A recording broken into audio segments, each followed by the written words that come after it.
好，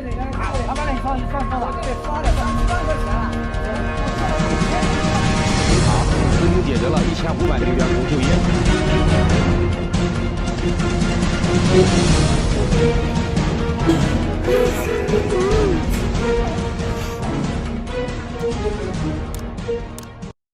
It's all covered in today's China Truths.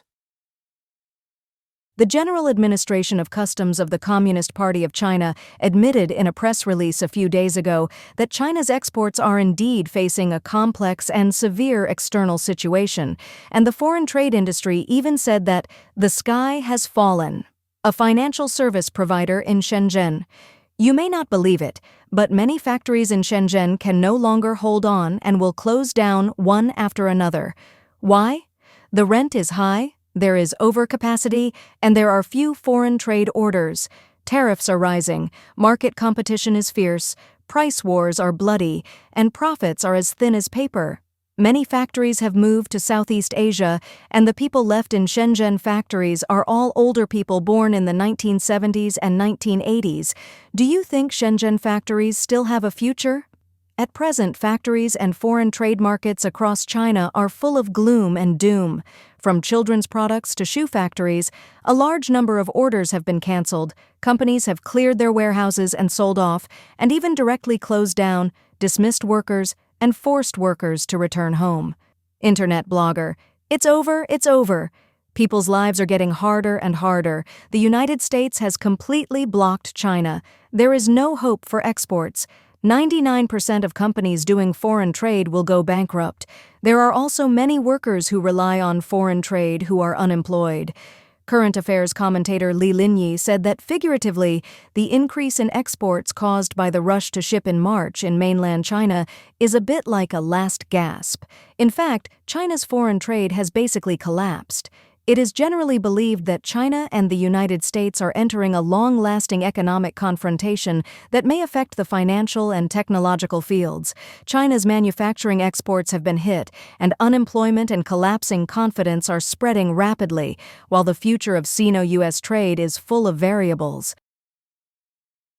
Dongguan's 18-year-old export company lost all orders and the factory shut down. An 18-year-old export manufacturing company in Dongguan, Guangdong, recently issued a notice stating that due to changes in the external economic environment, such as the U.S. tariff increase, production orders have been suspended, and the factory will be closed for 1 month from April 11th. Multiple reports show that U.S.-China trade is currently in a de facto shutdown stage.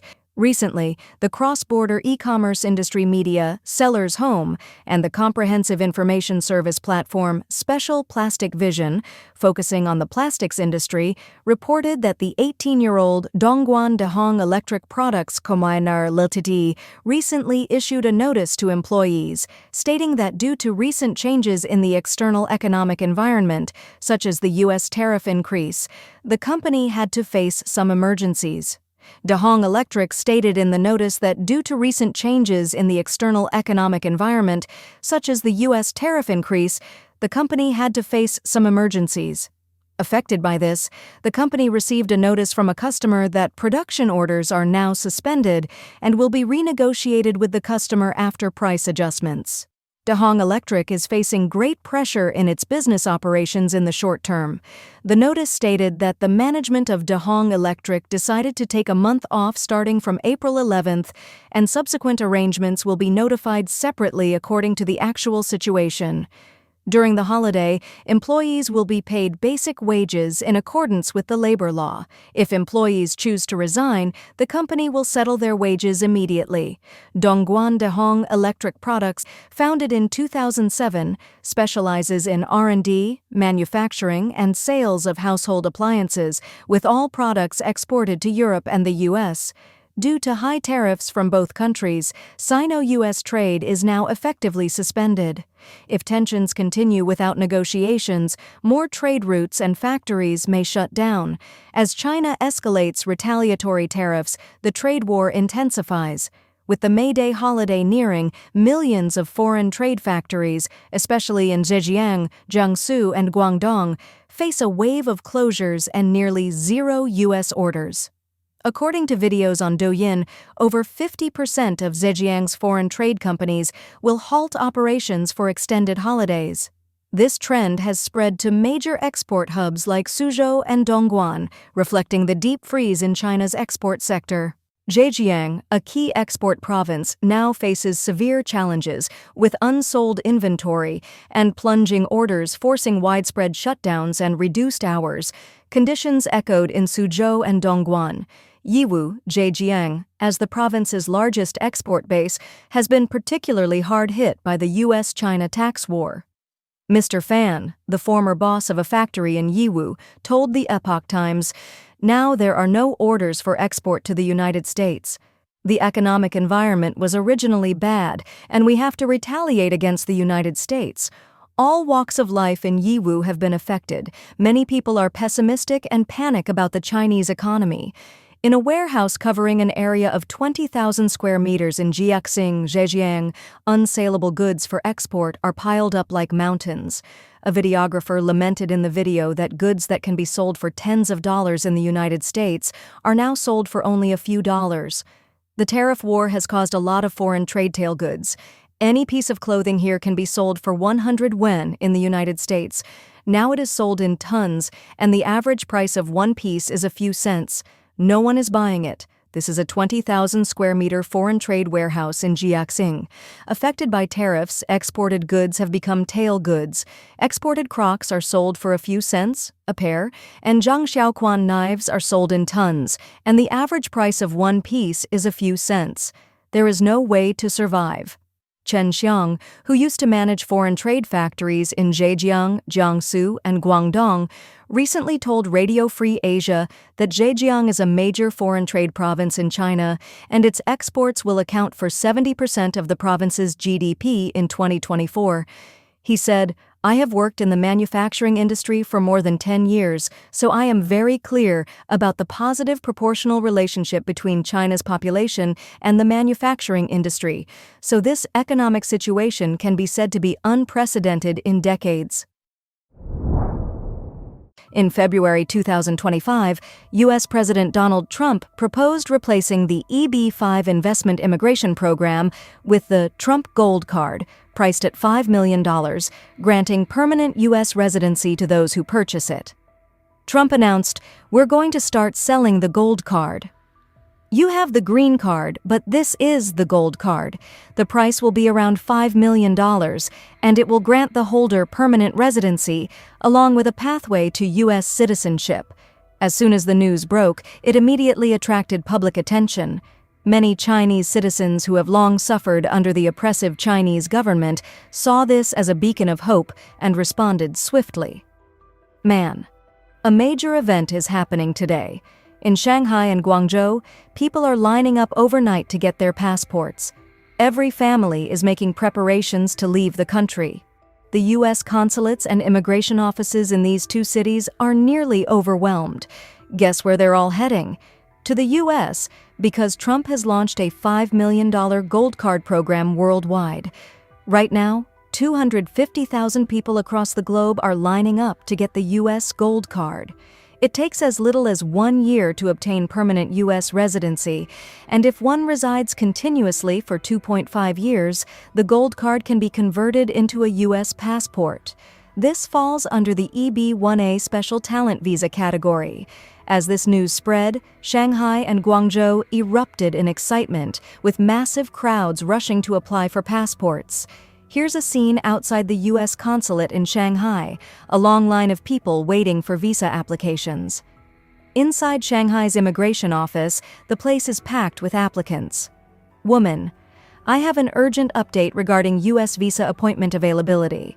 As of now, all July interview slots in Shanghai have been fully booked, and no new slots are currently available. So if you log into the U.S. visa appointment system today, you won't see any available slots.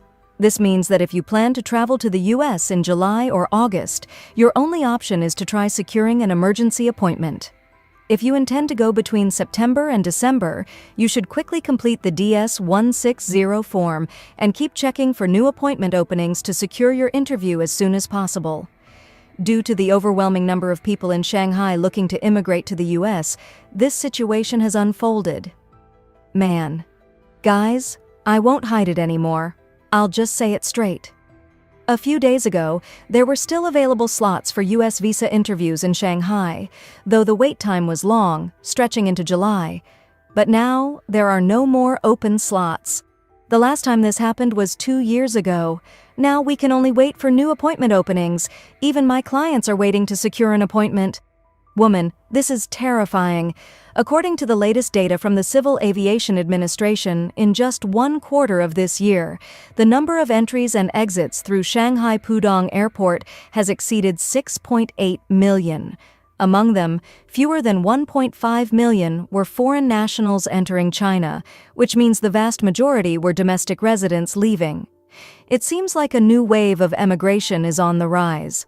This online user has pointed out the reason why the emigration trend in Shanghai is heating up like never before. Woman. 380,000 Shanghai residents are currently in line to leave the country, and what's notable is that they all share the same goal. Right now, foreign consulates in China are overwhelmed due to the sheer number of visa applicants. The main reason? Immigration requirements have become much easier, especially for residents of major cities like Shanghai and Guangzhou. As long as one can provide financial proof of around 1 to 2 million RMB, they can secure a second residency permit for their entire family. This allows them not only visa-free access to 29 European countries, but also 14 years of free education for their children, an easier pathway to university, and even a secure retirement plan for the future. It's not just Shanghai. Guangzhou residents are also flocking to the U.S. consulate in Guangzhou to apply for visas. Man, this bustling scene is happening in Guangzhou, the capital of Guangdong Province, right in front of the U.S. consulate. The atmosphere is incredibly lively. Long but orderly queues stretch down the street. Almost everyone is carrying a small folder or a bag of documents, preparing for their visa application process. Even in Beijing, a massive number of residents are queuing up for immigration procedures. This is the scene in front of the U.S. Embassy in Beijing at 6 a.m., with an estimated 4,000 people waiting in line. Man. It's now 5:50 a.m., and I'm at the subway station in Beijing, getting ready to go apply for my visa. Here are all my documents. Today, I even deliberately wore a hoodie that says San Francisco, hoping for some good luck. I've been waiting for 9 months since I applied for my visa, and my turn has finally come. I was so nervous last night that I couldn't sleep. I really hope I pass the interview. Let's go. It's still pitch dark outside, and I just rented a public bike. Haha, riding to the U.S. Embassy for my visa appointment. Fingers crossed, I'm determined. Outside the U.S. Embassy, even the baggage storage area has a long queue. Look at this, I got my visa. Now I can finally buy my plane ticket. Coming U.S. This reflects the true attitude of many Chinese people toward immigration. Man, do you guys know? Right now, just the demand for U.S. visas alone is sustaining half of the tourism industry. More than half of the tourism sector survives because of the U.S. visa application process. I can't even count how many people have told me that they've traveled to Europe, Australia, or the UK. But when they encounter a Chinese tour group, 99% of them are only traveling to prepare for their future U.S. visa application. Please share your thoughts in the comments section below. We will keep reporting on the COVID surge in China, so don't forget to subscribe to our channel and turn on the notification bell to get the latest videos. And thank you for tuning in.